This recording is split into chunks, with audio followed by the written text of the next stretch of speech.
اما بعد فاعوذ باللہ من الشیطان الرجیم بسم اللہ الرحمن الرحیم وَإِذَا قِيلَ لَهُمْ آمِنُوا كَمَا آمَنَ النَّاسُ قَالُوا أَنُؤْمِنُ كَمَا آمَنَ السُّفَهَاءُ أَلَا إِنَّهُمْ هُمُ السُّفَهَاءُ وَلَكِنْ لَا يَعْلَمُونَ صدق اللہ العظیم۔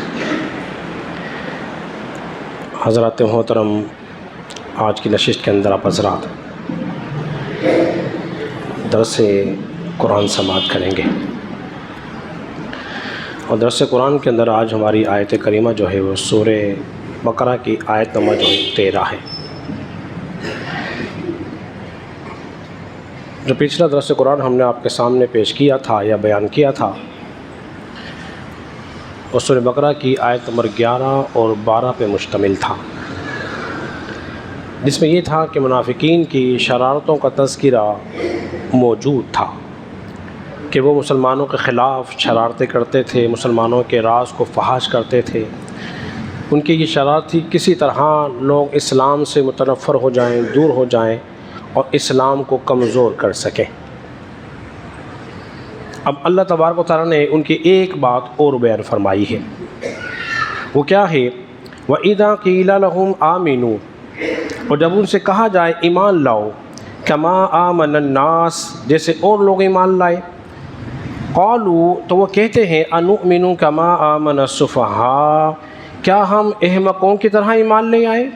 أَلَا إِنَّهُمْ هُمُ السُّفَهَاءُ وَلَكِنْ لَا يَعْلَمُونَ، تو خبردار یہی لوگ احمق ہیں اور وہ جانتے بھی نہیں، انہیں خبر ہی نہیں ہے۔ حضرات محترم، اب منافقین سے کہا جا رہا ہے کہ تم ایمان لاؤ، اور ایسے ایمان لاؤ جیسے اور لوگ ایمان لائے۔ تو انہوں نے جواب میں کیا کہا؟ کیا ہم بے وقوفوں کی طرح، احمقوں کی طرح، پاگلوں کی طرح ایمان لے آئیں؟ تو اللہ نے کیا ارشاد فرمایا کہ تم ہی بے وقوف ہو اور تمہیں خبر بھی نہیں ہے۔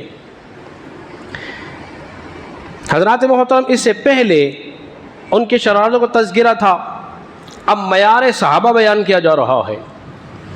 صحابہ کا ایمان بطور معیار کے پیش کیا گیا ہے اور بتایا جا رہا ہے ایسے ایمان لاؤ جیسے صحابہ ایمان لائے۔ تفسیر در منصور کے اندر یہ بات موجود ہے، کیسے ایمان لائے؟ حضرت عبداللہ ابن عباس رضی اللہ تعالیٰ عنہ ارشاد فرماتے ہیں ایسے ایمان لاؤ جیسے ابو بکر عمر ایمان لائے ہیں، عثمان غنی اور حضرت علی مرتضیٰ شیر خدا رضی اللہ تعالیٰ عنہ ایمان لائے ہیں، ایسے ایمان لاؤ۔ اور وہ کیا کہہ رہے ہیں؟ انہیں بیوقوف کہہ رہے ہیں، انہیں پاگل کہہ رہے ہیں، انہیں احمق کہہ رہے ہیں۔ علماء کرام نے ایک بات اور بیان فرمائی، یہ اللہ نے صحابہ کے ایمان کو معیار کیوں بنایا ہے؟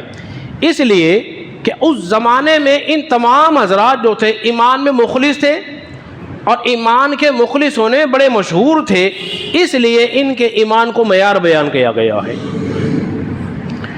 اور صحابہ وہ جو منافقین جو تھے وہ کہنے لگے یہ احمق، بیوقوف۔ صحابہ کو بیوقوف، احمق کہنے والے کون تھے؟ منافقین تھے۔ کیوں کہتے تھے؟ وہ یہ کہتے تھے کہ ہم ایمان پختہ لے آئیں۔ میں بتا چکا ہوں ان کے زبان پر کلمہ تھا، دل میں کفر چھپا رکھا تھا، یہ بات میں رکھیے۔ اسی لیے کہا جا رہا ہے پکے مومن ہو جاؤ، ایسے مومن جیسے ابو بکر عمر مومن ہیں، ایسے مومن بن جاؤ۔ اور وہ کہتے تھے کیا ہم پختہ ایمان لا کر تمام ممالک سے دشمنی موڑ لے لیں، وہ سب ہمارے دشمن ہو جائیں جیسے ان لوگوں نے دشمنی موڑ لے رکھی ہے، کیا ہم بھی ایسے ہو جائیں؟ تو وہ پیچھے ہٹ رہے تھے، اس لیے سمجھایا جا رہا ہے۔ اب تبلیغ کا دوسرا حصہ وہ کیا تھا کہ پہلے ان کو اچھائی کا حکم دو اور برائی سے روکو، اب انہیں برائی سے بھی روکا جا رہا تھا۔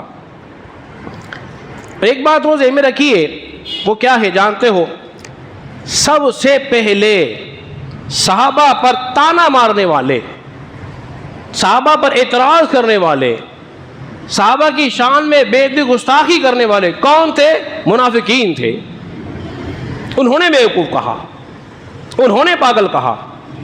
اور ایک بات اور ان کا رد کرنے والا کون تھا؟ خود اللہ ہے۔ انہوں نے صحابہ کو احمق کہا، اللہ نے کہا الا انہم ہم السفہاء، او پاگل وہ نہیں، پاگل تم ہو، اور تمہیں خبر بھی نہیں ہے، تم ایسے پاگل ہو کہ تمہیں اپنے پاگل پن کا ہوش بھی نہیں ہے۔ تو ان کا رد سب سے پہلے کس نے کیا؟ اللہ نے کیا۔ تو صحابہ پہ اعتراض کرنے والے منافقین، ان کا رد کرنے والا خالق کائنات۔ اب دیکھ لیے، اب ان پہ جو اعتراض کرنے والا ٹولہ ہے وہ کہاں کھڑا ہے، اور ان کی حمایت کرنے والا ٹولہ کون سا ہے وہ کہاں کھڑا ہے۔ پھر ان کا رد کرنا کس کی سنت ہے؟ سنت الہیہ ہے، اللہ کا طریقہ ہے۔ تو بھائی ایک ہے حزب الشیطان، ایک ہے حزب اللہ، جماعتیں دو ہی ہیں۔ اب تم نے بتاؤ کون سی جماعت میں جانا ہے؟ شیطان کی جماعت کو پکڑنا ہے یا اللہ کی جماعت کو پکڑنا ہے؟ فیصلہ تمہارے ہاتھ میں ہے۔ اور آگے چلیے، پھر صحابہ کو برا بھلا کہنا ان کا طریقہ تھا، ان کے طریقے کو اپنانے والی ایک جماعت موجود ہے ہمارے ارد گرد۔ جانتے ہو نا وہ کون ہے؟ جو صحابہ پر اعتراض کرنے والی جماعت موجود ہے۔ تو اللہ نے یہ پسند نہیں کیا، جو کام اللہ کو پسند نہیں، ہمیں بھی وہ کام پسند ہو لیے نہیں ہے۔ قرآن مجید فرقان حمید کے اندر ایک آیت کریمہ اور موجود ہے، جس کو کہتے ہیں دعائے ابراہیم۔ یہ پہلا سپارہ اور اس کی آیت نمبر جو ہے 129 ہے۔ ربنا وابعث فیہم رسولا منہم یتلو علیہم آیاتک ویعلمہم الکتاب والحکمہ ویزکیہم۔ حضرت ابراہیم دعا کر رہے ہیں، اے اللہ ایک رسول بھیج انہی میں سے، وہ رسول آگے کیا کرے؟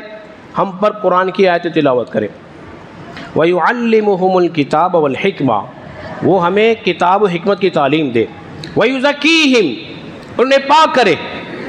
تو وہ دعا کس رسول کی کر رہے تھے؟ حضرت محمد رسول اللہ صلی اللہ علیہ وسلم کی دعا کر رہے تھے۔ یہ دعا کب مانگی؟ خانہ کعبہ کی تعمیر کے بعد دعا مانگی۔ کس کی دعا مانگی؟ رسول اللہ کے آنے کی دعا مانگی۔ تو گویا حضرت ابراہیم نے رسول اللہ کی دعا کو مانگ کر حضور کا میلاد منا کر بتا دیا کہ انبیاء کے میلاد اس طرح منانا چاہیے۔ قرآن سے بتا رہا ہوں۔ دوسری دعا بڑی اہم ہے، سمجھنا ہی بہت ضروری ہے، وہ کیا ہے؟ وَيُزَكِّيهِمْ، انہیں پاک کر دے۔ اب صحابہ کو پاک کس نے کیا؟ کس نے کیا جی؟ رسول اللہ نے کیا۔ جب ان کے ایمان کی گواہی اللہ دے رہا ہے، پھر تو کون ہوتا ان کے ایمان میں شک کرنے والا؟ انہوں نے کہا کہ حضور کے وصال کے بعد تمام صحابہ ہی مرتد ہو گئے تھے، معاذ اللہ، سبھی پھر گئے سوائے 3 کے۔ اب اس پہ اعتراض کس پہ ہوا؟ اللہ پر جائے گا، اس لیے کہ اللہ نے جنت کی ضمانتیں دی ہیں، جنت کا وعدہ کیا ہے۔ تو معاذ اللہ پھر کہنا پڑے گا اللہ کو خبر ہی نہ تھی کہ جنت ان کو دے دی جنہوں نے پھر جانا تھا، اور حضور کی تعلیم سے وہ صحابہ کرام نفع نہ اٹھا سکے۔ قرآن تو کہہ رہا ہے یزکیہم، انہیں پاک کیا، وہ پاک ہی نہ تھے۔ تو الزام اللہ پر بھی، قرآن پر بھی، رسول خدا پر بھی۔ معلوم یہ ہوا کہ ان کا دھوکہ ہی غلط ہے، ان کی وہ بات ہی غلط ہے، اس لیے کہ قرآن مجید فرقان حمید میں ایک بات اللہ نے اور بیان فرمائی ہے۔ وہ کیا ہے؟ اللہ نے ارشاد فرمایا کہ سورہ بقرہ اس کی آیت نمبر 137 ہے، وہ کیا ہے؟ فَإِنْ آمَنُوا بِمِثْلِ مَا آمَنْتُمْ بِهِ فَقَدِ اهْتَدَوْا، اور اگر یہ یہودی بھی ایسے ایمان لے آئے جیسے صحابہ ایمان لائے تھے تو پھر یہ ہدایت یافتہ ہو جائیں گے۔ یہود کے سامنے بھی صحابہ کا ایمان کہ جس طرح اے محبوب تیرے غلام ایمان لائے ہیں، ایسے اگر یہ ایمان لے آئے تو یہ ہدایت یافتہ ہو جائیں گے۔ اللہ دیکھیے، اللہ نے معیار بنا دیا۔ اللہ کیا چاہتا ہے؟ اے میرے محبوب جس طرح تیرے غلام مجھے مانتے ہیں، یہ یہود و نصارہ بھی اگر ایسے مجھے مان لینا تو یہ بھی کامیاب ہو جائیں گے۔ اللہ کی چاہت دیکھیے۔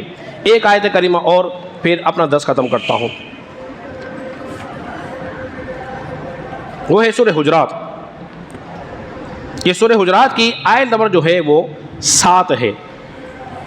اللہ نے ارشاد فرمایا وَلَكِنَّ اللَّهَ حَبَّبَ إِلَيْكُمُ الْإِيمَانَ وَزَيَّنَهُ فِي قُلُوبِكُمْ، اور اللہ نے تمہارا ایمان محبوب کر دیا ہے اور تمہارے لیے تمہارے دلوں کو آراستہ کر دیا ہے۔ محبوب کس کا کیا؟ صحابہ کا ایمان۔ صحابہ کا ایمان اللہ کو پسند ہے، محبوب کر دیا ہے، پیارا کر دیا ہے، اور ساتھ ساتھ کیا کیا ہے؟ وَزَيَّنَهُ فِي قُلُوبِكُمْ، اور اللہ نے ان کے دلوں کو چمکا بھی دیا ہے۔